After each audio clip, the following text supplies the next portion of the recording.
Attention, SSS Important Advisory, maaari ninyo itong subukan para tumaas ang inyong matatanggap na pensyon buwan-buwan. Ano nga ba at paano ito? Yan ang ating pag-uusapan sa video na ito. Hold up.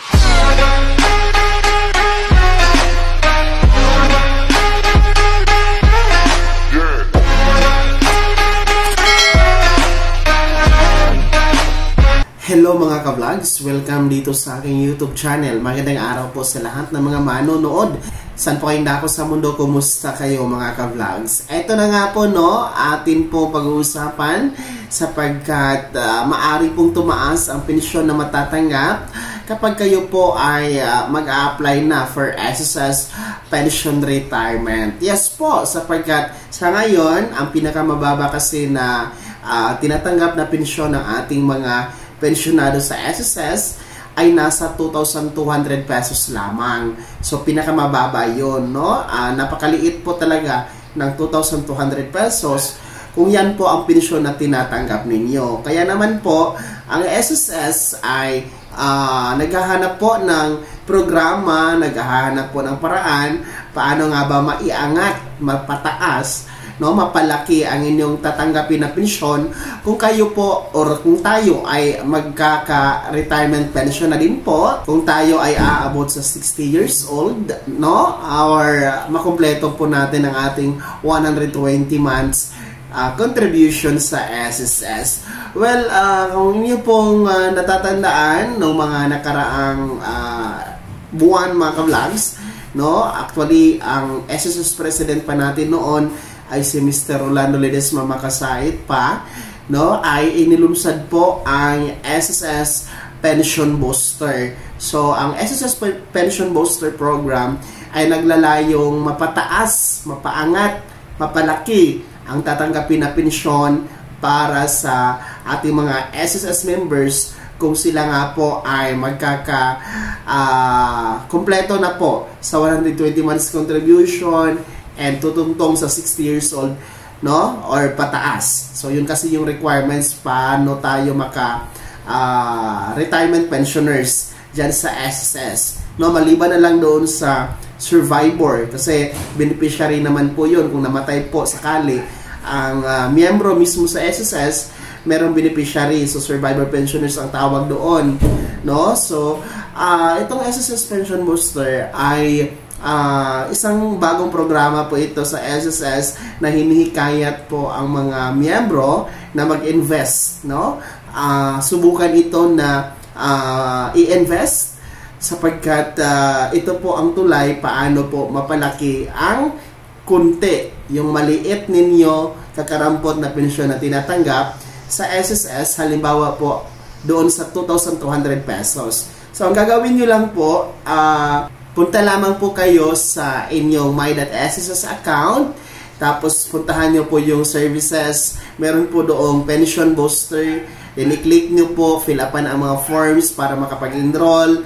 And then, pwede na kayo mag-invest, O di kaya, kung ayaw nyo po sa my.sss account, pwede din naman po kayo magbisita sa pinakamalapit na SSS branch na nasa lugar ninyo para personal nyo pong maproseso ang inyong pag-invest dyan sa SSS Pension Booster Program. Pero, take note po, itong SSS Pension Booster, hindi naman po ito compulsory. So, ibig sabihin, hindi ito sa pilitan. Hindi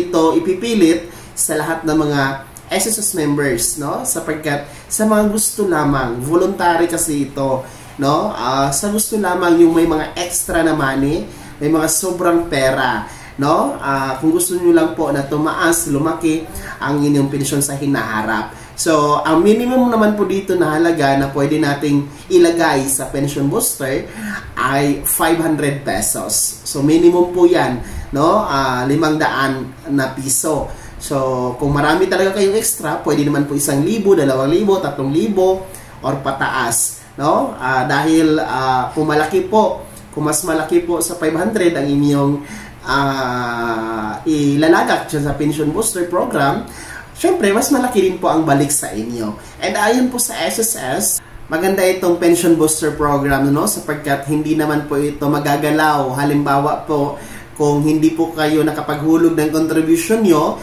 hindi po ito kukunin para ilagay doon sa contribution. So, hiwalay talaga itong pension booster na halaga na nilagak nyo dyan. Isa pa, no, ay pwede din natin itong ma-withdraw anytime in case of emergency. So, pwede natin ma-withdraw. Para ka lang nag-iimpok, para lang po tayo nagsisave dyan sa pension booster program. Pero kahit po pwede natin siya ma-withdraw anytime in case of emergency or kailangan natin, ang SSS po ay hinihikayat din po talaga tayo, no, na at least paabot din po natin ng 5 taon bago i-withdraw dahil malaki po, no, para mas malaki po ang return sa atin, no, kasi nasa 7% po ang interest niyan, mga ka-vlogs, no. Unlike po kung mag-iipon tayo ng pera sa bangko, 1% lamang yung return sa atin na interest, no? Pero dito sa pension booster program ni SSS, nasa 7% mahigit ang interest po na balik sa atin. So, yun, no? Napakaganda po ang pension booster. And syempre, para ito sa mga miyembro, no? Yung mga hindi pa nagpe-pensyon. Pero ang ating mga pensyonado, huwag mag-alala sapagkat ang SSS po mismo ang nagsasabi na kanila pong pinag-aaralan para mapasama din po ang ating mga nagpe-pensyon na ngayon. Lalo-lalo pa yung mga maliliit lang na pensyon ang tinatanggap, yung nasa 2,200 pesos, 3,000, no? 4,000, na gusto pang mapalaki ang kanilang tatanggapin na pensyon monthly, no? Pinag-aaralan na po yan ng SSS paano po mapasama ang ating mga existing o nagpe-pensyon na sa SSS. Kaya po sa mga interesado po na maglagak dito sa SSS Pension Booster, kung gusto niyo pong lumaki, tumaas ang inyong pensyon sa hinaharap, no? And then kung gusto niyo pong mag-ipon at may magamit po in case of emergency dahil pwede naman natin ito i-withdraw anytime, no? Mag-enroll na po tayo, mag-invest na po tayo, maglagak na po tayo dito sa SSS Pension Booster Program na SSS, no? Maganda po talaga ito and napakalaking tulong na programa para sa ating mga miyembro ang pensyonado, no? In terms for our pension benefits, no, na matatanggap. Kaya naman mga SSS members, mga SSS pensioners, ano po ang komento ninyo regarding dito sa SSS Pension Booster Program ni SSS? Ano po ang reaksyon ninyo? Kayo po ba ay sang-ayon? No? Kayo po ba ay interesado na maglagak dito sa Pension Booster Program? At sino ba sa inyo ang nakapag-invest na dito? I-comment nyo po sa comment section na nasa baba. Bago ako magtapos sa video na to, kung gusto nyo pong sumuporta sa aking YouTube channel, maaari nyo pong i-click ang ating super thanks button na nasa baba. Sa mga gusto maging miyembro, pwede po i-click nyo po ang ating join button. Maraming perks dyan mga ka-vlogs. Be my member now. Sana'y naging gabay ang video na to kahit paano na pag-uusapan natin ang mga mahahalagang bagay-bagay na may kinalaman sa pagiging miyembro, beneficiaryo at pensionado sa SSS. Kung hindi ka pa nakasubscribe dito sa aking YouTube channel, maaari nyo na i-click ang ating subscribe button na nasa baba. Huwag nyo kalimutan na pindutin ang notification bell, ilagay nyo po sa all para naman updated kayo sa lahat ng mga videos na aking i-upload. Maaari nyo ding i-like ang video na to at kung meron ka pang mga tanungan, maaari nyo i-komento sa comment section na nasa baba. Paki-follow na din po ang aking official Facebook page na nasa screen niyo. Muli po, ako si Daniel Tempawa na nagsasabing dito sa aking YouTube channel, Pawang Katotohanan at lahat totoo lamang.